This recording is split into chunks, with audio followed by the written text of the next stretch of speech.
দর্শক মণ্ডলী আসসালামু আলাইকুম, welcome back to my channel. তো আজকে বানাতে চলে আসলাম একদম পিঠাপুলি। তো নারিকেলের পিঠাপুলি এরকম খেতে খুবই ভালো লাগে। তো প্রথমে চুলে আমি প্যান বসিয়ে দিয়েছি, দেখতে পাচ্ছেন, আর প্যানে দিয়েছি চিনি। তো চিনির পরিমাণ যতটুকু একটুকু দিয়ে দিয়েছি। তো আশা করি রেসিপিটা আপনাদের কাছে ভালো লাগবে। ভালো লাগলে চ্যানেলটি সাবস্ক্রাইব করে রাখবেন। আর দিয়েছি পানি। নাস্তাটা আসলে খুব হুটহাট করে বানাতে চলে আসলাম। তো চিনি এবং পানি একসাথে মিক্স করে নিয়েছি, দেখতে পাচ্ছেন একটা শিরা হয়ে গেছে। এরপর যে দিয়েছি আমি এখানে ময়দা। তো আমি 1.5 কাপ পরিমাণ ময়দা দিয়ে একটা নাস্তার জন্য ডো রেডি করে নেব। তো এভাবে ময়দা সিদ্ধ করে নাস্তাটা খেলে খুবই ভালো লাগে, একদম সফট সফট হয়।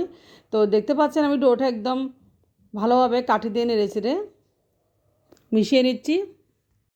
তো মিশানো হয়ে গেছে, একদম একটা ডো রেডি হয়ে গেছে। আমি এখন হাত দিয়ে ভালোভাবে মথে নিচ্ছি ডোটা। তো আমাদের মারা আসলে গ্রাম বাংলায় এই নাস্তাটা বেশি বানাইতো, বিশেষ করে আমার মা বেশি বানাইতো, আমাদেরকে সবসময় খাওয়াইতো। তো আমার মেয়ে খেতে হচ্ছে, আমি আজকে বানাতে চলে আসলাম। তো আমি একটা একটা গুলা নিয়েছি, দেখতে পাচ্ছেন খুব একটা সফট ডো হয়ে গেছে। এখন আমি রুটি বেলে নেব খুব সুন্দর করে। তো একটা একটা করে রুটি বেলে নিচ্ছি, একটা ছোটো সাইজের করে আমি রুটি বেলে নিচ্ছি। তো এরপর যে রুটি বেলানো হয়ে গেছে, তো আমি নারকেলের পুর দিয়ে, দেখতে পাচ্ছি এখানে নারকেল রেখেছি, তো নারকেলের পুর দিয়ে আমি কুট করে নেব।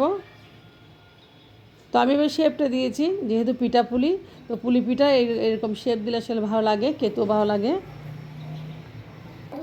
তো সবগুলো পিঠা আমি বানিয়ে নেব, আর চামচ দিয়ে একটু আমি ভালোভাবে একটা শেপ দিয়ে নেব, একটা ফুলের মতো একটা শেপ দিয়ে দেবো। দেখতে পাচ্ছেন খুব সুন্দর করে চামচ দিয়ে ফুলের একটা শেপ দিয়ে দিয়েছি। খুব সুন্দর হয়েছে নাস্তাটা।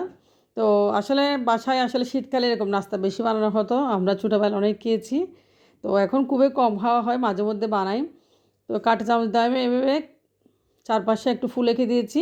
তো নাস্তা হয়ে গেছে, খুব সুন্দর একটা নাস্তা। আমি এখন চুলায় চলে যাচ্ছি, চুলা আগে থেকে তেল গরম করে রেখেছি। তো তেলের উপর দিয়েছি পুলিগুলা, পুলি পিঠা। তো এরকম পুলি পিঠা কারা কারা খেতে পছন্দ করেন অবশ্যই কমেন্টে জানাবেন। আর ভিডিওটা ভালো লাগলে অবশ্যই লাইক কমেন্ট শেয়ার করবেন। তো এভাবে উলটপালট করে আমি ভেজে নিচ্ছি পুলি পিঠা। তো সবগুলা পুলি পিঠা এভাবে ভেজে নেব, দেখতে পাচ্ছেন উপর থেকে খুব সুন্দর হয়েছে, খেতেও খুব সফট হবে। তো সবগুলা পুলি পিঠা ভাজা হয়ে গেছে, দেখতে পাচ্ছেন, আপনাদের দেখাচ্ছি। তো একটা পুলি পিঠা আমি খেয়ে দেখাচ্ছি ভিতরে পুরটা কীরকম হয়েছে। তো উপর থেকে ক্রিস্পি হয়েছে অনেক, আর ভিতরে পুরটা খুব একদম জুসি জুসি হয়েছে, খুব দারুণ হয়েছে পিঠার কালারটা।